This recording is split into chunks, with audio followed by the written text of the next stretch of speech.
আসসালামু আলাইকুম সুপ্রিয় দর্শক, এই মুহূর্তে আমি দাঁড়িয়ে আছি পূর্ণভূমি উজানির ময়দানে। আপনারা জানেন প্রতি বছরের ন্যায় এবারও উজানি মাদ্রাসার মাহফিল ঘনিয়ে আসছে। তো আপনারা দেখতে পাচ্ছেন যে চারিদিকে মাদ্রাসার কর্তৃপক্ষ এবং ছাত্র ভাইদের কাজের ব্যস্ততা চলছে। এই ভিডিওতে আমি আপনাদের দেখাবো মাদ্রাসার মাহফিল প্রস্তুতির কাজ কেমন চলমান এবং মাহফিল প্রস্তুতির সর্বশেষ আপডেট। আপনারা দেখতেই পাচ্ছেন আমাদের প্রিয় ছাত্র ভাইরা দিনরাত অক্লান্ত পরিশ্রম করে মাহফিল প্রস্তুতির জন্য কাজ করতেছে। আমাদের প্যান্ডেল তৈরির মূল কাঠামোর কাজ আলহামদুলিল্লাহ সম্পূর্ণ। তবে আমাদের এখনো কিছু কাজ বাকি আছে, যেমন আমাদের প্যান্ডেলের উপরে চট দিতে হবে, স্টেজ তৈরি করতে হবে, মাইকিং, লাইটিং, ইলেকট্রিক অনেক কাজ এখনো বাকি। তারপর মাহফিলে যেসব মেহমানগণ আসবেন তাদের আপ্যায়নের জন্য যে হোটেল তৈরি করা হয় সেই হোটেলের কাজও এখনো হয়নি। ইনশাআল্লাহ আগামী কয়েকদিনের ভিতরে আমরা সেই কাজগুলো শেষ করে মাহফিলের মূল কার্যক্রম শুরু করব। উজানি মাদ্রাসার মাহফিলে ঢুকতে আপনারা যে প্রথম দিকে যে গেটটা দেখতে পারতেছেন, এটা হচ্ছে মাদ্রাসার মূল গেটটা আর কি। এখানে দুটি গোস্তবাদের হোটেল হয়েছে, যে একটি গোস্তবাদের হোটেলের কাউন্টার এটা, আর এখানে আবার দেখতে পাচ্ছেন আরেকটি হোটেলের কাউন্টার। এই যে এটা হচ্ছে এই যে একটি গোস্তবাদের হোটেল, এই যে আরেকটি গোস্তবাদের হোটেল। গোস্তবাদের হোটেলের পাশাপাশি মাদ্রাসার মসজিদের সামনে এখানে আরো একটি হোটেল দেখতে পারতেছি আমরা। এই হোটেলটার এটা হচ্ছে কাউন্টার, এটা হচ্ছে বিরিয়ানির হোটেল। হোটেলের ভিতরের দিক দিয়ে আমি আপনাদেরকে একটু দেখানোর চেষ্টা করতেছি যে এখানের এক পাশে ত্রিপল দেওয়ার কাজ সম্পূর্ণ হয়ে গিয়েছে। এই যে আপনারা দেখতে পাচ্ছেন এখানে ত্রিপল দিয়ে ফেলছে, এই পাশেও ত্রিপল দিয়ে পুরো এরিয়াটা জুড়ে করতেছি। মাহফিলে যেসব মেহমানগুলো আসবে তাদের জন্য এখানে বিরিয়ানির আয়োজন করা হবে। গোস্তবাদের জন্য যে গোস্তবাদ গুলা রান্না করা হয়, এই যে এখানে আপনারা দেখতে পাচ্ছেন যে চুলাগুলা, এই যে এখানে চুলা, এই চুলাগুলাতে গোস্তবাদ গুলা রান্না করা হয় আর কি। এই যে আপনারা দেখতে পাচ্ছেন যে মাদ্রাসার গেটটা, সেই গেটের সামনে এই যে এখানে হচ্ছে গোস্তবাদের হোটেল। তার পাশাপাশি এখানে আরো একটি হোটেল হয়েছে। এই হোটেলটি আপনারা দেখতে পারতেছেন যে এই হোটেলটিতে মাহফিলে যেসব মেহমানগুলো আসে তাদের জন্য শুধুমাত্র ডাল ভাতের আয়োজন এই হোটেলটিতে হবে। ওইখানে তো আপনাদেরকে আমি একটি ডাল ভাতের হোটেল দেখাচ্ছি, এখানে আরো একটি ডাল ভাতের হোটেল আয়োজন করা হয়েছে মাহফিলের মেহমানদের জন্য।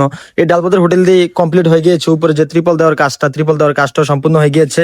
এই যে আপনারা দেখতে পাচ্ছেন যে এই পুরো এরিয়াটিতে মাহফিলে যেসব মেহমানগুলো আছে তাদের জন্য এখানে এই হোটেলে ডাল ভাতের আয়োজন করা হবে। উজানি মাদ্রাসার মসজিদের উত্তর পাশে এখানে আগে একটি পুকুর ছিল, এই পুকুরটা ছিল এতটুক পর্যন্ত। এখানে বালু ফেলে ওই মাঠের সাথে এটাকে লেভেল করে ফেলতেছে আর কি, মাহফিলকে কেন্দ্র করে।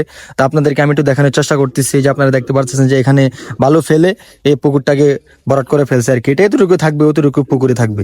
উজানি মাহফিলটি কেবল একটি ইসলামী মহাসম্মেলনে নয়, দেশ বিদেশ থেকে বিভিন্ন প্রান্তের মানুষ উজানি মাহফিলে এসে দিনী আলোচনা শোনেন এবং দেশ বরেণ্য বহু ওলামা ইকরামগণ এই মাহফিলে তাশরিফ আনেন। অতএব সকলের নিকট বিনীত অনুরোধ, আপনারা সকলে উজানি মাহফিলে আগামী 25 ও 26 ডিসেম্বর 2025 মাহফিলে এসে দিনী কিছু আলোচনা শুনে ইহকাল এবং পরকাল দোনোজাহানের মুক্তির ফয়সালা হয়। আপনাদেরকে যদি আমি মাহফিলের প্যান্ডেলটা কেমন বড় হয় সেই বিষয় নিয়ে যদি একটু কথা বলি, তাহলে আপনারা দেখতে পারতেছেন যে আমার হাতের এই যে এখানে হচ্ছে প্যান্ডেলের শেষ প্রান্ত, আর এই এখানে হচ্ছে প্রথম দিকের অংশটা।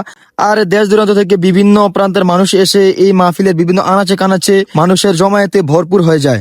উজানি মাহফিলের প্রস্তুতি কেমন চলমান সেই বিষয় নিয়ে যদি একটু কথা বলি, তাহলে আপনারা দেখতে পাচ্ছেন যে আমাদের প্যান্ডেল তৈরি করার জন্য যেই বাঁশগুলো দেওয়া হয় সেই বাঁশগুলো আলহামদুলিল্লাহ দাঁড় করানো হয়ে গিয়েছে। ইনশাল্লাহ আগামীকাল থেকে আমাদের যে উপরে যে চটগুলো দেওয়া হয় সেই চটগুলোর কাজ আরম্ভ হবে। তারপর আমাদের আরো কিছু কাজ বাকি আছে, যেমন আমাদের স্টেজ তৈরি করতে হবে বক্তাদের জন্য। তার পাশাপাশি আমাদের যে মাইকিং এর কাজগুলো বাকি আছে এবং এই যে আমাদের প্যান্ডেলে ইলেকট্রিসিটি দিতে হবে। তারপর ইনশাল্লাহ আমাদের মাহফিলের কার্যক্রম শেষ হয়ে যাবে এবং আমাদের মাহফিলের মূল কার্যক্রম যেটা আমাদের আত্মশুদ্ধি এবং আমাদের জন্য যে ওয়াজ নসিহত করা হবে সেগুলো ইনশাল্লাহ আগামী বৃহস্পতিবার এবং শুক্রবার এবং শনিবার আমাদের মুনাজাত হবে। সর্বশেষ দোয়া করছি আল্লাহ তাআলা যেন এই মাহফিলকে কবুল করেন। যারা এই মাহফিলের কাজে শ্রম দিচ্ছেন তাদের শ্রমকে সদকায়ে জারিয়া হিসেবে গ্রহণ করেন, আর সবাইকে এই মাহফিলে শরীক হওয়ার তৌফিক দান করেন। আর ভিডিওটি ভালো লাগলে শেয়ার করুন এবং উজানি মাহফিলের বিভিন্ন আপডেট পেতে আমাদের সঙ্গে থাকুন। আসসালামু আলাইকুম।